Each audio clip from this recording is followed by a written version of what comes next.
Welcome to the Lift Your Story podcast with guest Travis Bell, the world's #1 bucket list expert. Hi, everyone. I am Lorianne. I am the gal from Milton, Ontario, Canada, and I am with... I am that guy. I am Roy Miller from Dallas, Texas. Welcome to our Lift Your Story podcast. And we are really pleased to have today Trav Bell, or Travis Bell, whichever one you want, but he is the world's #1 bucket list expert, and we're very pleased to have him with us today. Thank you. I haven't even said anything. I know. All the way from down under. Down under. I'm from the future. Roy, Laurie Ann, stoked to be on, but I'm from the future. It's Wednesday morning, 9 a.m. I'm only one coffee in, by the way. Oh. So, no. At the end of the day, I'm from the future. Yep. Woo. Travis, you're an author. You Yes, have I a am. book, My Bucket ma'am. List Blueprint. Yes. Tell us how you came about writing that book. Well, mate, if you really want to know the warts and all story, it took me, and if you're listening to this will make no sense whatsoever, but if you're watching this, I'm holding up my book right now, which is called the My Bucket List Blueprint, Amazon bestseller, believe it or not, and it's only about this thick. It's only about, as we say, it's less than a centimetre thick, all right, which is less than an inch. And it took me 10 years to write it, Roy. That's pathetic, isn't it? So talk about an overnight best-selling author, best-selling author overnight. It took me 10 years. Talk about a battle of procrastination and perfectionism. I'm pretty good at speaking to groups and inspiring people from the stage, but I'm shit when sitting down in front of a computer for long periods of time and writing a book. So I had to get some help, but I can't believe I'm going to say this too, Roy. Thank you, COVID, because it actually helped me lock me in my cave and get it done. And so I published it 2 weeks before Christmas, and it's been really good, but it's like I've talked to thousands of people around the world, hundreds of thousands of people around the world, the last 10 years. And they've all gone, "Oh, great speech, Trav. Can I buy your book? Where can I buy your book?" I'm like, "Oh, it's coming. It's coming. It's coming." So thousands, tens of thousands, hundreds of thousands of dollars have vanished because I didn't have this freaking book written. Now I've got the book written, but I'm not traveling around the world doing any speeches because of freaking COVID. So riddle me that one. Riddle me that one. Well, it's interesting because we interviewed a lot of authors, and they did say the same thing you said. One of the best things that's happened to them as far as it has been, honestly, and getting their books done. Yeah, it's been good, and it's a way of getting your expertness out there in the world. And there's no look. It is perfect timing. I make fun of it, of course, but it was a big one on my bucket list to actually author a freaking book, and basically to go to my English teachers back in high school. Look, I did it. So you wouldn't. So I swear I'm gonna find them. I'm gonna send them an autograph copy.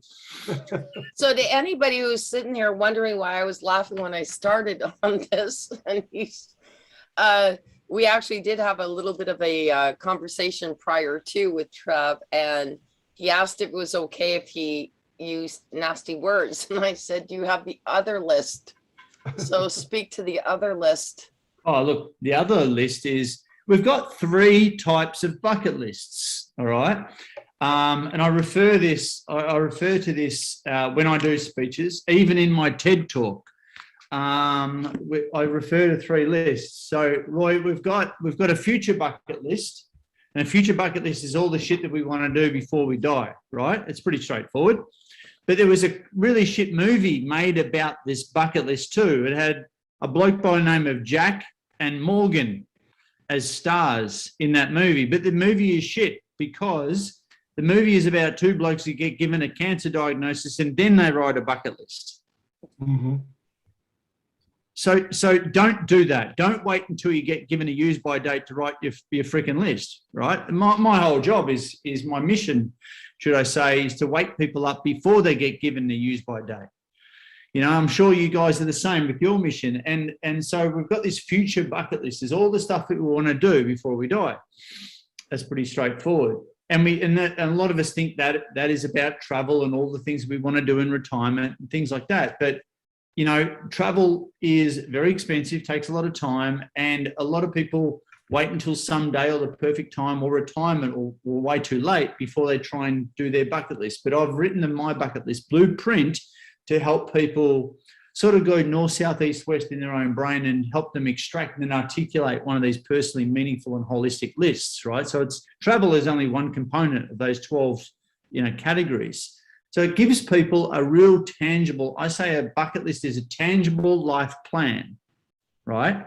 So check this out. It's a tangible life plan where our career plan or our business plan should fit into our life plan and not be the other way around. So it really brings home this work to live principle. And so that's what the whole premise of the bucket list blueprint is all about, and helping people be happier now, not until later on in life, because we know that with the mental health stats right now, it's out of control. Depression, I've been through depression, anxiety, and, you know, the overprescription of antidepressants, suicides, youth suicides. We've even got this thing now called the loneliness epidemic. It's the adverse effect of social media, right? We're all comparing our behind the scenes footage with someone else's highlights reel, and it's having a big effect on us. And even the engagement levels at work these days is like 89% disengagement in America, right? And it's about 70% in Canada and Australia as well. So there's like 70 to 90% of people who go to work every day are just not into it. Yet they spend maybe 40 years of their life doing this shit. So, and we live in this delayed gratification society. I'll be happy when syndrome. So I've written this and I do what I do to help people be happier now. But I went with the bucket list guy rather than the happiness guy. It's just more of a fit. So that's the future bucket list, and primarily it was written for that. We've got this other list called the reverse bucket list. Reverse bucket list is a big gratitude exercise. It's helping people identify all the cool shit they've done in their life as if it were on a bucket list all the way along. So I know Laurie Ann has done some crazy fucking things in her life. I can already tell, and we've just met. True? Guilty? True. Yes? Yes. Yeah, there you go. Now, if we had time, Roy, which we don't, I know that Laurie Ann could spin a yarn and tell us some quite probably X-rated stories about what she's actually done in her life. Again, we haven't got time for that now, but at the end of the day, this is what one of the pillars of positive psychology is helping people have more gratitude in their life. Everything that I teach, right, is based on positive psychology. I've just put this bucket list brand over the top of it, right? So positive psych is about helping people identify what gives them more meaning, pleasure, and fulfillment, and more gratitude, and go to their strengths more in life and just doing more of that in work and in life, right? So gratitude is one of the pillars of positive psych. Reverse bucket list is everything that you want to do in your life as if it were on a bucket list. It gives people a really strong foundation to then, you know, plan the future. The other list that Laurie is talking about is chapter 13 in the book. It's the bucket list, straight up. It's all the shit you just do not want to do. All right. And I think that's where we're going. I gave a long answer, but I didn't want to cut to the chase. It's a bucket list. So I know I can go to, you know, go do a talk to a corporate team and a, you know, big exec conference or something. And I'm like, put up my, you know, when I go out on stage, I used to have a mohawk. I got a mohawk when I turned 40. It was my fuck you 40 haircut. That's honestly, I got that. And I got, you know, ink on the hands and, you know, yes, it says bucket list. Oh, it does. Look at that. He has tattoos on his hands that say that. That's really cool. I figured that's what it said. I couldn't It's tell. fake. It's fake. I got it. I got it done. It is fake. No, I got it done just for this podcast and just for this moment. That's very cool. No, I didn't. No, I didn't. It's real. It hurt like fuck. And things you do, right? So I don't know, Roy, you've just put that on your bucket list too, haven't you? Let's get some hand No, in I'm gonna have it different. I'm gonna have the F before that. bucket list. I'll take 10% of that. 'Cause it's in my book. But the point is, you've got this bucket list, and I know I go and talk to these groups, and I know like half the audience, you know, they're at a conference, they're probably hungover, and they're just going, mate, fuck that. I don't want to go to Mount Everest. I don't want to run a marathon. I'm just trying to pay the mortgage and put food on the table. And you've got to be realistic, right? But it really is, the whole concept is about pushing. People are dying at 40 and being buried at 80. Exactly. Beautifully said. I love that. People are living by default, not by intentional design. People are just existing and not living. They're sleepwalking through their life. And we know people are just sleepwalking through their life. I see dead people. You know, you see dead people. Yeah. And sometimes they see dead people in the mirror. So at the end of the day, it's about waking people up and be, more importantly, not just for yourself, but be the example for kids to follow. Right? Be someone who's fun, who's adventurous, who's not who is glass half full, not half empty, and stretches their comfort zone. That's what life's all about. That is the human experience. On the other side of your bucket list is a you that you do not know yet. And I want people who are watching and listening to this right now to get curiously excited about that. Can I ask you a question though? Because I have children and they're in their 20s and early 30s. And it seems to me, particularly there's one in particular, and that would be about 27 years old.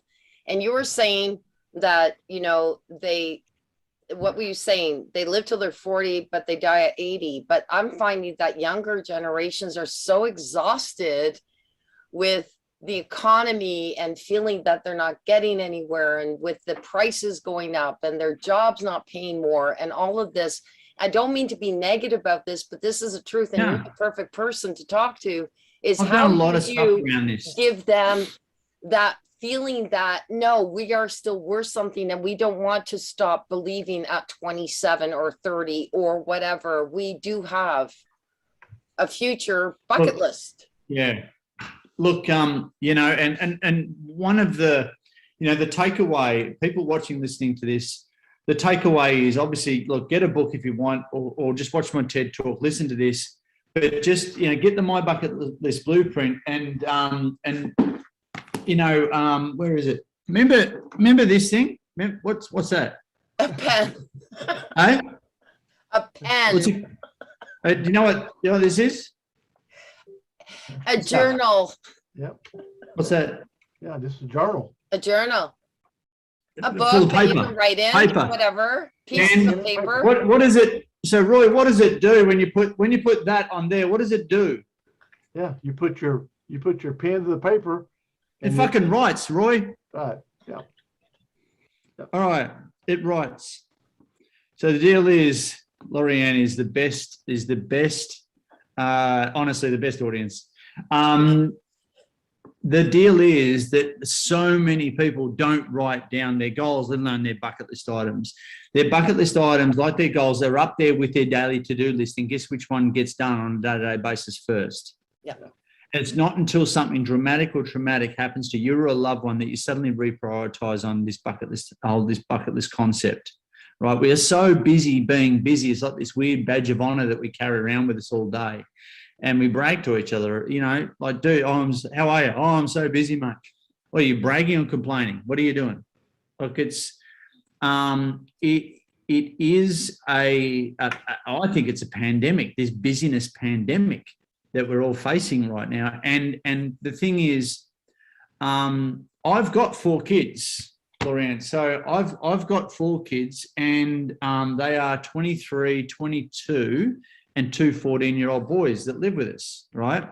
So my advice to them, which I'm not backwards in coming forwards, is not to tell them anything, but to be the example for them to follow.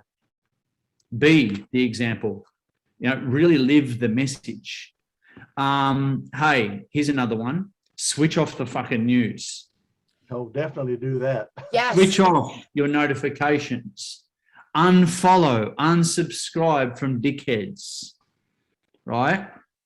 It's not hard. Everyone's got control. Everyone's got their own filters that they need to be putting in place more so we do and can have the power to control our inputs. I've been through depression.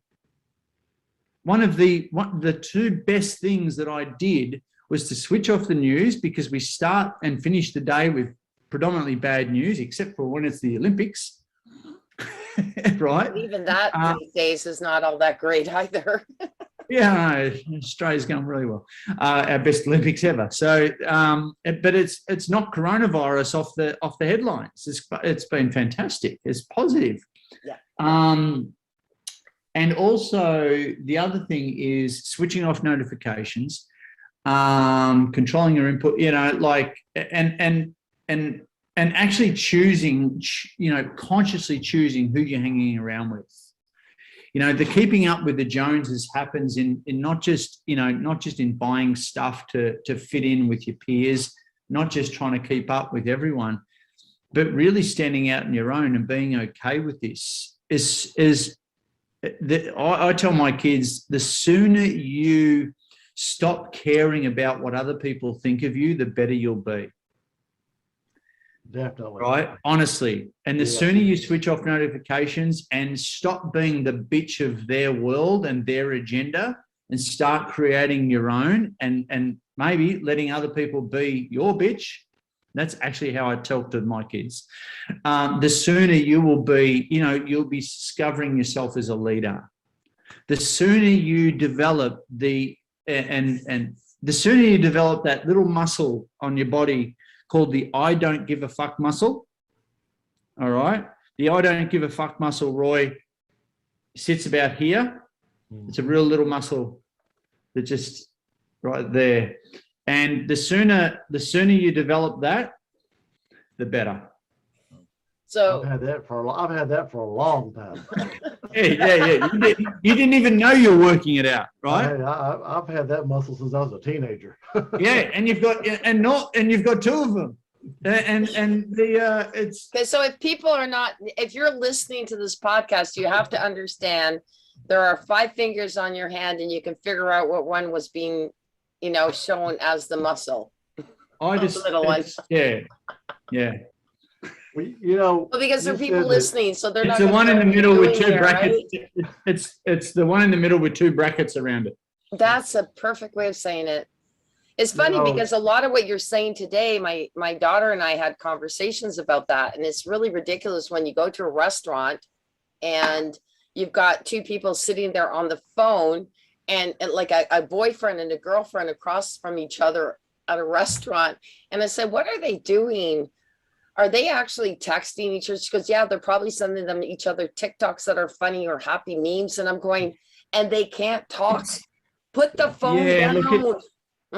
And that's an interesting, you know, that distraction muscle is something that we're all trying to train at the moment. And for a person that says to me, oh yeah, I don't do that. You know, I don't. Bullshit. You do. Everyone does. That just we do, right? But the more conscious we are of that, the better. So I've been talking about this a lot lately. And I stole it from Gary Vee, and that is our attention is our most valuable commodity, right? We're in the attention arbitrage business where we trade attention with each other. So right now I am on your podcast. My phone is upside down. I've got nothing else open. There's no tabs. I'm not getting any notifications. I'm just with you guys. And to actually give that attention to someone on a moment to moment during your day, and I'm talking to kids as well, you know, like to give that to your kids, to give that to your exercise program. When you're in the gym, you're not on your phone. You're just doing the thing that needs to be done, and you probably get it done in a shorter amount of time. So if you go from attention to attention, there is no such thing as life balance or multitasking. That is all bullshit, right? It's just what you're paying attention to. Be obsessed with everything in your life. There is no balance. Balance is bullshit. I say we don't have work-life balance. We never did. That was an 80s term that was thrown around to make us all feel better. But we live in a day and age where we're all redefining what work-life blend looks like right now. It's not work-life balance, it's work-life blend. And be obsessed about everything. Nothing wrong with that. I have to say, I was just guilty about that because when you said you were on TikTok, I was trying to find you on TikTok and it came up because I'm curious about what you're like on TikTok. And I should have put my phone upside down and said, I could wait to the end of this, but you're so funny that I couldn't wait to actually add you on. And that happened. I'm not even on TikTok. I'm 58 years old and I'm still doing this kind of thing. I like the teens, for God's sakes. Who gives a shit? You know, like as long as it floats your boat. But if Roy, I don't know the situation, if Roy's your business partner and you're spending 8 hours a day doing TikTok dances, if I was Roy, I'd be having a conversation with you about productivity. Unless you're a TikTok influencer and is bringing in fucking millions. Yeah. Right. But the deal is then it's how you're paying attention. Kids spell love Time. Mm-hmm. Yeah. Yeah. The time you spend with them. Yeah. With them. Beautiful. Not around them, but with them. Yes. Yes. And so does everyone else. Everyone spells it the same. We could spell, it starts with an A. It sounds like, it's attention. Yeah. You can spell love attention. Yeah. And so, like I carry that forward and look, how does this relate to bucket list? What are you paying attention to? Paying attention to your daily to-do list, paying your attention to your life lists, and being the example for others to follow. So this is really something, call it selfish. I call it self-leadership. It's a practice of self-leadership and living your life intentionally. Well, now I have a question for you. Sorry, Roy, just quickly, because I was talking to my daughter today again, because we were on the phone for way longer than I have been for a long time, which was wonderful. Attention. But I did bring up the fact that I said sometimes I feel that I lived my life being selfish with my own time for me. But is that selfish though, if you're taking time for yourself and making sure that you're right? So that's kind of like it's an odd thing, but I do admit to the fact that I am selfish with my time when I want to be with myself and be with doing my thing. Well, I sometimes think that I'm not giving enough time to other people. As a mum and as a female, that is inherently what a lot of people feel guilty about. Guys don't give a shit. We're hopeless. me all day.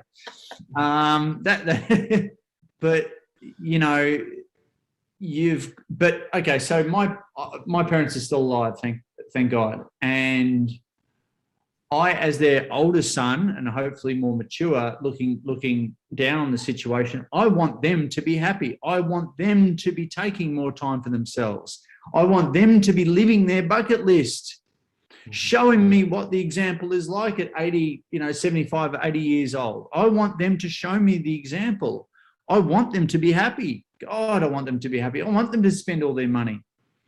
Yes. That's the thing. But when I was a little brat, it was completely the opposite. But when you get more older and mature, your kids will love you for being you, love you more for being just living your life. I won't say selfish because it's got a negative connotation. Yeah. But for living your purpose, doing more of what gives you meaning and fulfillment, and living your version of your regret-free life, not of someone else's. Beautifully said. Thank you. Yeah. Okay. Well, I think we tend to live to work nowadays. And to your point, your bucket list, you need more experiences instead of material things. That that material thing needs to change. Yeah, Where you're going Yeah. for experiences, memories that you can have with your family. You know, yeah, well, that's what it's all about. You know, like when I started this bucket list thing, it was about me, and now it's about we. It's about what I can do with and for other people. You know, I'm actually quite a minimalist. So I don't really have a lot of stuff, and I just don't get it. Because I know that it's, you know, like when I get older, I don't have a use for the Lambo. Not that I have a Lambo, wouldn't mind a Lambo, but I'm not going to, I'd rather have a shitload of property than a Lambo, you know? So, and because I've developed that muscle, I really don't care what other people think. So maybe when I was 20, a Lambo could have been cool, but I reckon that would have lasted probably, you know, maybe 5 good years, and then people really don't give a shit. Yeah. I've got mates that have got Lamborghinis and got all the material things, and you go, oh, that's cool. But you know what? I've traveled around the world, and I've traveled with some amazing people, and been to the top of the world, and you know, just done all of these, you know, like my version of my bucket list, and there's lots more to go. But that for me is my definition of the human experience. For them, it's completely different. And I'm not telling anyone who's watching or listening to this how to live their life. No, I'm just giving you maybe a framework for you to map into your life if you choose to. But if you're happy as fuck, then I'm not going to presume that you're not. You know, this could be just the icing on the cake for some people, which it has been. You know, and they're already fulfilled. They've already got amazing, and that's cool. But for some, this could be the absolute lightning bolt for you changing, going from an unhappy place to a happy place, unfulfilled to fulfilled, regretful life to regret-free. You know what I mean? So it just depends on where a person's at, and it depends on their situation. The last thing, because I'm a coach by trade, I guess, and the last thing where coaches screw it up is they presume that their model of the world or a model of the world is better than that person's. It's like, you don't know me. So I don't presume anything. I don't say this book is for everyone. But if there's a part of you that is unfulfilled, you know, if I got to go, okay, on a fulfillment scale, 1 to 10, Likert scale for 10 out of 10 in fulfillment, where are you at? Mate, I'm at 5. Oh, here's some tools. Now let's close that gap. But you've got to want to do it. You've got to be motivated. You've got to be inspired to actually want to change. If you're like, all right, I'm 5 and I'm happy being 5, all right, shut the fuck up. Just whatever you do, don't complain. And that's the thing. People will say sometimes, if you had to do it all over again, I haven't had the best life. Many people have gone through this stuff, but they said, if you had to do it all over again, would you? I said, damn right I would. I don't regret anything. I don't want to be 20 years old again. I don't want to go back there again and start all over again. I have no regrets. I would have been a lot there's been smarter tough with money times. if I was 20 again. wouldn't we all? Wouldn't we all? Oh, God, the amount of money I spent, I should own a franchise chain of bars with the money I spent, you know. But you know, that's a whole other thing. But you have fun, and I think that your bucket list book is, like you said, somebody who's 50% is worthwhile reading, because those people who don't go back. I what did you call it? The other one though, from taking no regrets from what? So you have the 3 versions. I'll paraphrase. You know, here we go. This isn't a fake Zoom background too, guys. This is, if you're watching, this is actual. There's actual books in this one. I haven't read any of them. That's not the point. It makes me look smarter. Look, at the end of the day, I have read them actually. I'm actually doing a bucket list thing at the moment, and that is reading 52 books in a year. 52 books in 52 weeks. So that is what I've read so far when I started. That bit there. Yeah, we sort of started at like War and Peace, like fucking like really small font, and I reckon I'm going to end up at like Mr. Men books. Roy, if you've got a one-page PDF that we can call a book, send it my way, and I can cross that one off. Roy and I have actually. We're going to send you this one.